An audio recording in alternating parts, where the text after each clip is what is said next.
Green গার্ডেনে আপনাদের স্বাগত। আপনি যদি নতুন দর্শক বন্ধু হয়ে থাকেন তবে চ্যানেলটি সাবস্ক্রাইব করে আমাদের পাশে থাকবেন এবং নতুন আপডেট পেতে পাশে থাকা বেল আইকনটি অবশ্যই প্রেস করবেন।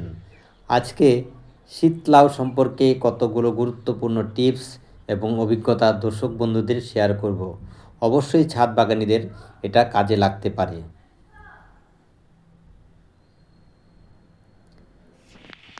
গত বছর ছাদ বাগানে বাস্কেটে শীতলাউ রোপণ করেছিলাম, কিন্তু এবার বাড়ি তৈরি করার সময় বাড়ির সাইডে যে জায়গাটুকু রেখে বাড়ি তৈরি করতে হয় সেখানেই লাউ গাছ রোপণ করে নারকেলের দড়ির মাধ্যমে ছাদের মাচাতে শীতলাউ গাছ তুলে দিয়েছি।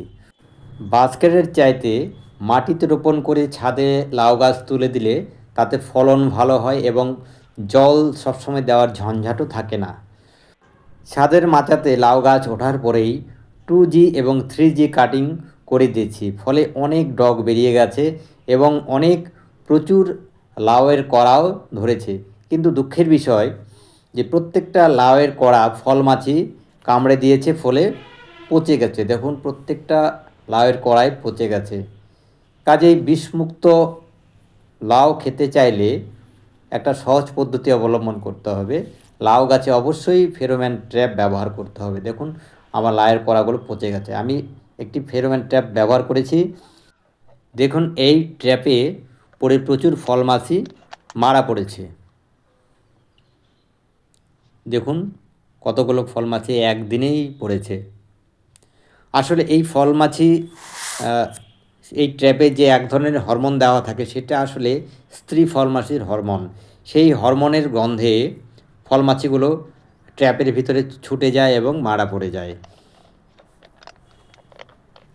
আর কেউ যদি বেশি ফলন পেতে চান তাহলে জৈবভাবে কলার খোসা এবং পেঁয়াজের খোসা পচিয়ে জল গাছের গোড়ায় ব্যবহার করতে পারেন, অথবা কলার খোসা এবং পেঁয়াজের খোসা পচিয়ে গাছের গোড়ায় ব্যবহার করতে পারেন। আর রাসায়নিকভাবে সিঙ্গেল সুপার ফসফেট এবং লাল পটাশ পরিমাণ মতো মিশিয়ে গাছের গোড়া থেকে একটু দূরে মাটিতে চাপা দিতে পারেন। তাহলে প্রচুর ফল অর্থাৎ লাউ ধরবে।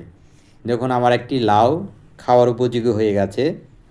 আমার লাউ গাছে যাতে পোকা না ধরে এই জন্য 20 থেকে 25 দিন পর জৈব কাকা 1 থেকে 1.5 ml 1 লিটার জলে মিশিয়ে বিকালে স্প্রে করে দিয়েছি। ধন্যবাদ। সুস্থ থাকবেন, ভালো থাকবেন।